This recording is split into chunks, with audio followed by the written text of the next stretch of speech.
taliplerim duyan. Şu an ödüm en hükmünne çağılanmadı. Koyup kayıtiyatlarından bir gün geçe varın yürüm bütükler başlaya da ne ki ovadan yurdum vardı ne ki yurt vardı şu an hemen men duyup durun. Şu an bir görüngüdü hemen adiyertine maşgalağını görün yali. Ecenge de bir görün yali duyanını men duyup durun dedin. Energamet alışıp dur da şu an şu görünmeyen arada geçip dursun siviyar. Şunu şumat görüp hakikaten tolgun ya. Devevi hemmengeden çağa, hemmengeden ecenged ve maşgalağın ve şu öyden okumak qoğda, okugat qoğda, öptürmeli, vatan öptürcek yaşlardır. Öğrenip barıp netip orta ştayda bir büyük köşklatlar öğrenip vatan öptürmeli yaşlardır. Yönü men bir diyecek dadım elmi damada diyen dadım vatan tida garaşyandır.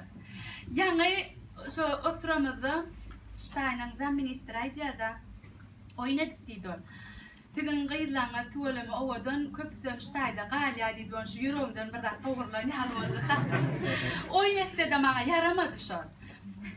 Dinge gıyırlar değil, oğlanlara ştayda başka yurtlarda kalmağına mena karşı.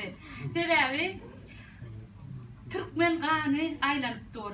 Ganıŋızda bidin göbek damarmadan göbek kanmadan taman yeri ata vatanımız.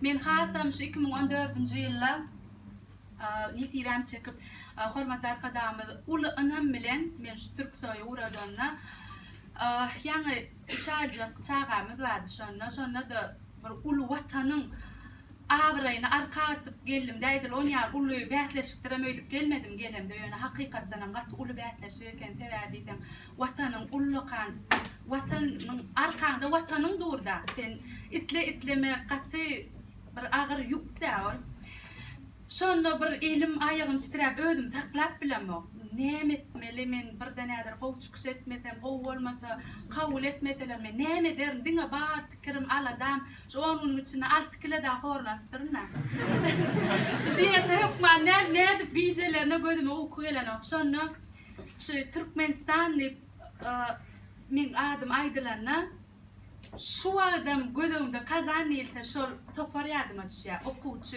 talip oğlan gıyırlar ellerine baydaklar Türkmenistan gıyıryalar on vay Allah caneden şükür barakenler diyene şu hamana diyertin bir 20 şey koltuğundan götürüp bir han ayağın üstüne dur diyen yer oldu da tavırtınlar sonra o kapörün gıyırlar oğlanlar ayağımı yere değirmen şu arkamızda birimiz tanamızda okuyana hamana diyertin bir maşgaladan çıkan yali bir ocakta bile biz bir vaktan tanışyalak ol şeyle hareket ettik de sonra dedim ana nirede gan nilere gan damar nirede gerekeni hakikaten şolarda Türkmenin gan akıp dur bizim avrayımız hemmemizin avrayımız dine men avrayım değil bütün vatanın Türkmen halkının haydi yurtta o kadar diyor hemmemizin avrayımız dur şotayda şonu duydular oğlanlar yaş oğlanlar gıylar şonu duydur bizim ata babalarımız şu atuda parahat yurdu